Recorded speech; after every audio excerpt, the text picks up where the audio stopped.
Welcome to your guide for conducting microplastic research. This video offers tips and steps to help students successfully explore this critical environmental issue. Microplastic pollution is a major global concern. Getting students involved in the research is a powerful way to foster environmental stewardship and scientific skills. What exactly are microplastics?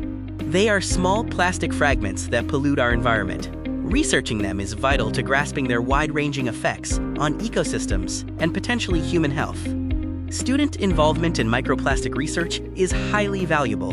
It builds real scientific inquiry skills, increases environmental awareness, and allows students to contribute meaningful data to the wider scientific community.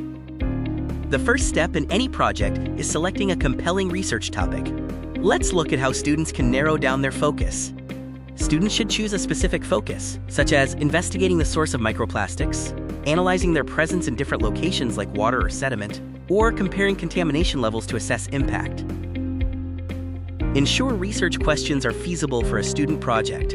They should be simple, focused on a local area, and achievable with available time and resources.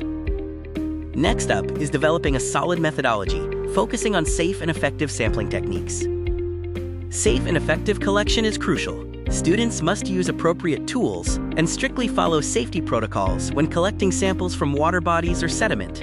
Key equipment includes fine mesh sieves for separation, specialized nets for water sampling, and proper filtration systems. Always use glass or metal tools when possible to avoid adding plastic contamination. Once samples are collected, the next phase involves processing them in the lab to isolate and analyze the microplastics. Isolation and purification involves separating the microplastics from the bulk of the sample. Techniques often include density separation using salt solutions and chemical digestion to remove organic matter, leaving only the plastic. Identification primarily relies on microscopy to count and categorize plastic fragments by shape and color. If resources permit, simplified spectroscopy can be used to determine the exact type of plastic polymer. Accurate data recording is vital. Use standardized data sheets, ensure all samples are clearly labeled, and document findings with photographs to maintain high data quality. Maintaining quality control and prioritizing safety are non-negotiable in any scientific research project. Microplastic contamination is a major challenge. Students should run blank samples frequently and minimize contact with plastic equipment, opting for glass containers when possible to keep results pure. Safety first.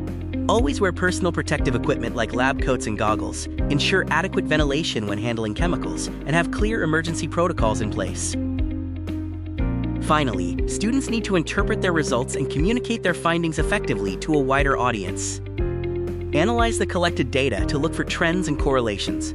Draw conclusions based on evidence and compare findings to existing literature. Whether through a detailed report or a visual poster, students should present their methods, results, and conclusions clearly and engagingly, highlighting the significance of their local findings.